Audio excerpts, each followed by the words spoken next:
Welcome to The Bee's Knees, a podcast wild about native bees. Wild and native bees are under threat worldwide.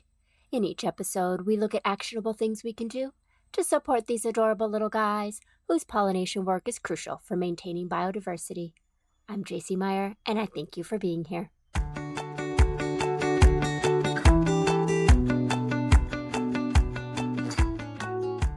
The leafcutter bee, the bane of many proud gardeners due to its quirky habit of nibbling away at the leaves of flowers. But that foliage is crucial to these bees, who use the leaf bits to build their nests. As vital pollinators of wildflowers, fruits, and vegetables, supporting them is essential.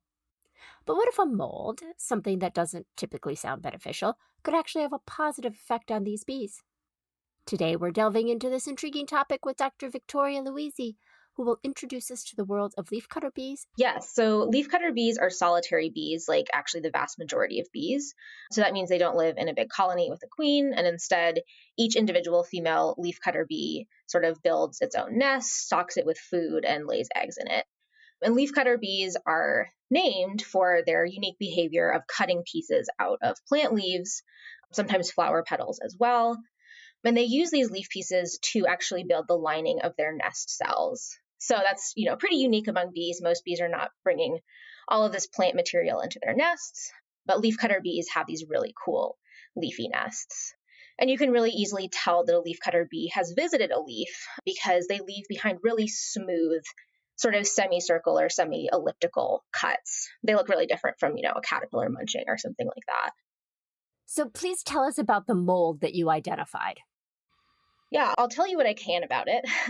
So the mold was actually several strains of mold in a genus called Aspergillus.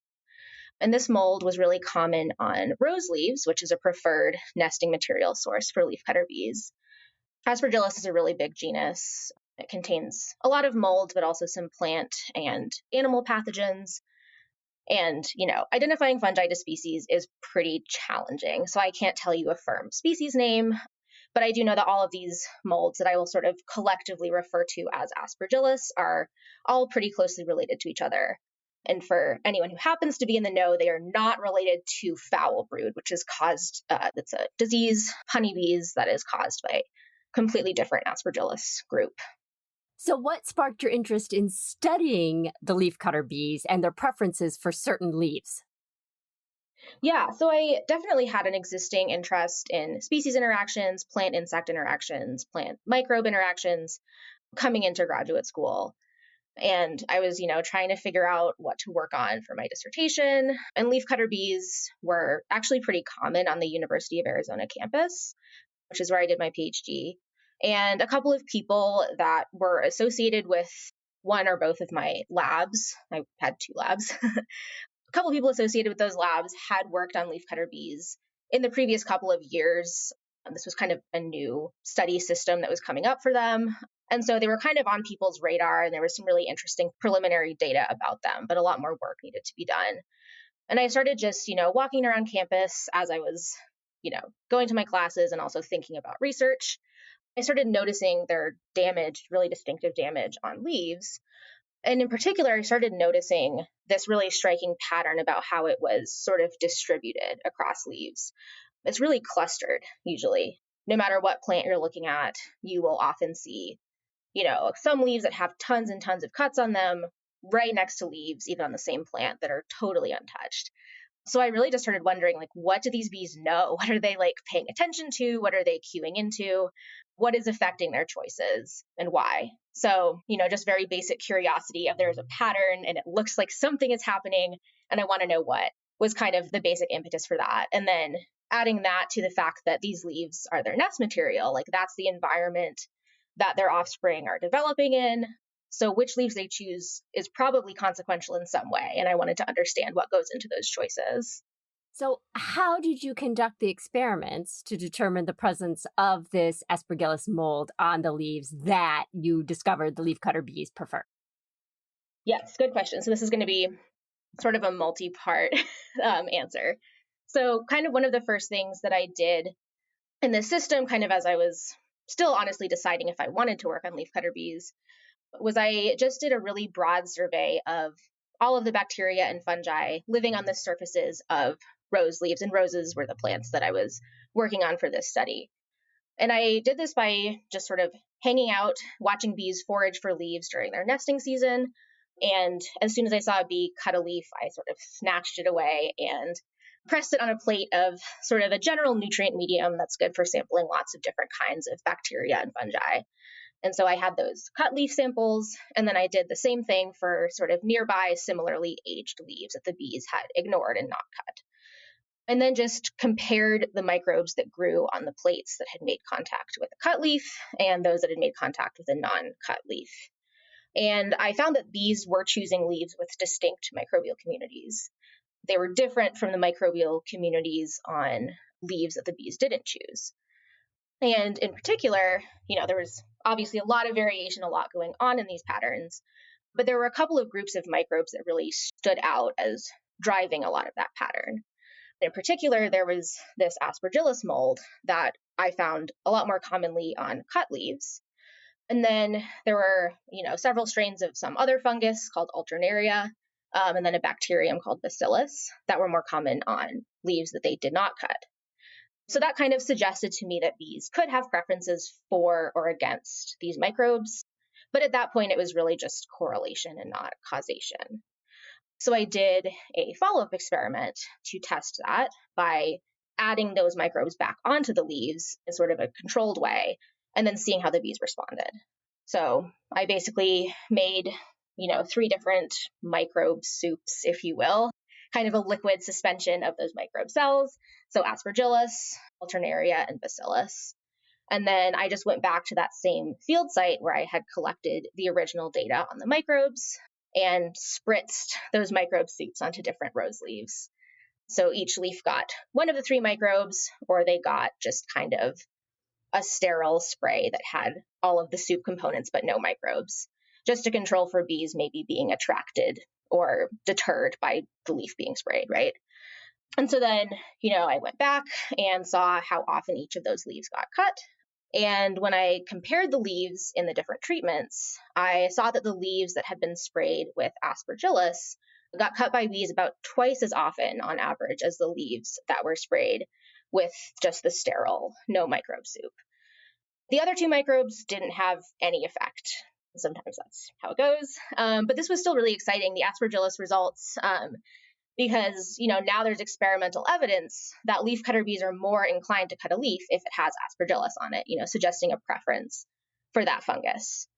At this point, though, I still had no idea why bees might like Aspergillus. It might just be sort of a bias towards the smell of it for no reason. It might be something, adaptive, something beneficial to them.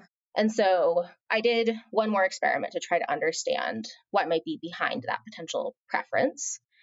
And this is based on, something that's known about Aspergillus molds in general, which is that a lot of species of Aspergillus produce toxins, which can decrease the growth of other microbes. And so I wondered if, the Aspergillus strains that I was seeing on the rose leaves might be able to decrease the growth of microbes that would be harmful to bees in their nests, such as pathogens. So to test that idea, I grew Aspergillus in the lab on plates of nutrient media and essentially competed it against some bee pathogens. And in particular, I was looking at several strains of the fungus that causes a disease called chalkbrood. And this is best known for affecting honeybee colonies, but can also affect solitary bees, including leafcutter bees. And so I did these sort of direct fungus fight assays where I pitted them against each other and tested whether Aspergillus depressed the growth of the pathogen. And I found that Aspergillus was actually able to substantially slow the growth of chalkbrood fungus on a plate of nutrient media. And so that also suggests that Aspergillus might have a protective effect in nests. Of course, this should be verified in a bee nest. But if that holds up, that would be one potential reason why Aspergillus is beneficial to bees, is that, maybe having it in your nest means that you have less pathogen attack and your offspring are able to survive better. Oh, I loved that breakdown of the steps you went through. In addition to the possible protective element of Aspergillus to leafcutter bees, specifically in their nests, Can you think of any other protective elements this mold might offer leafcutter or actually any native bee? Yeah, that's a good question. I mean, it could potentially, if we're talking about, benefits of Aspergillus, it could also slow the growth of other microbes that maybe aren't specifically pathogenic, but, are just sort of molds that you don't want in your nest, or, fungi that might compete with bees for their pollen provisions. So each larval bee in a nest has sort of a little cake or puddle, depending on species, of sort of nectar and pollen mushed together as food.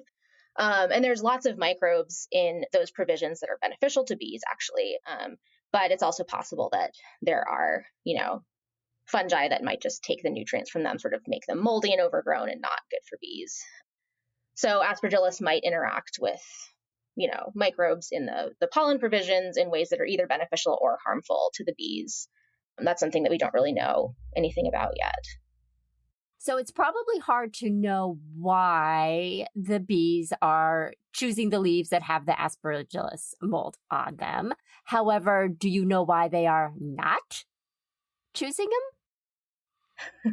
Yes. So in terms of how they sort of know that the Aspergillus is there, how they sense it, I wasn't able to nail down for sure how they do it, but some of the data that I've collected along the way can rule out sensory pathways that they're not using. So I can tell you that they're not using visual cues to sense it.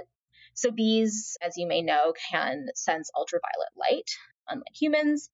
And Aspergillus does reflect in the UV range. But the reflectance spectra, meaning sort of the color profile of a leaf as it would appear to a bee, is the same between leaves that have Aspergillus on them and leaves that don't. So bees are probably not tasting the presence of Aspergillus, because out of all the chemicals in a leaf that a bee would probably be able to taste in that way, so sense the chemicals on contact, those are mostly similar as well between leaves that do and don't have Aspergillus, and also between leaves that get cut and leaves that don't get cut. So chemistry is not playing a big role. The one element of chemistry that I don't have data on is what we call volatile compounds, and those are really small molecules that go into the air and that we would describe as smells or scents. And so that would be my guess as to how bees probably do tell the Aspergillus is there, but I don't necessarily. I don't have sort of positive evidence of that. I just have evidence against other modalities. If you could encourage people to do just one thing to help support native bees, what would it be? Yeah, I thought about this a lot, and it was very hard to narrow it down to one thing. I mean, if I had to choose one, and this is not necessarily easy, but I would say, do what you can to help protect native plant and bee habitat.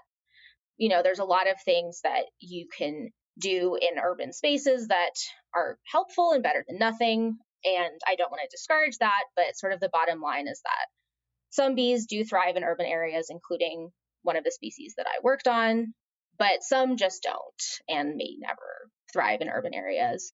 And so they need places to live, and, we need to do what we can to make sure that those places remain intact and protected. If people are looking for a sort of more in your own backyard solution, though, I'll sort of plug one that I think is less in the public consciousness than like planting flowers, which is if you have any sort of outdoor space that is under your control, I would encourage you to just kind of leave parts of it alone and let them be not pretty. And specifically what I mean by that is leave patches of bare soil or sparsely vegetated soil, maybe with some little pebbles, maybe not, whatever you have.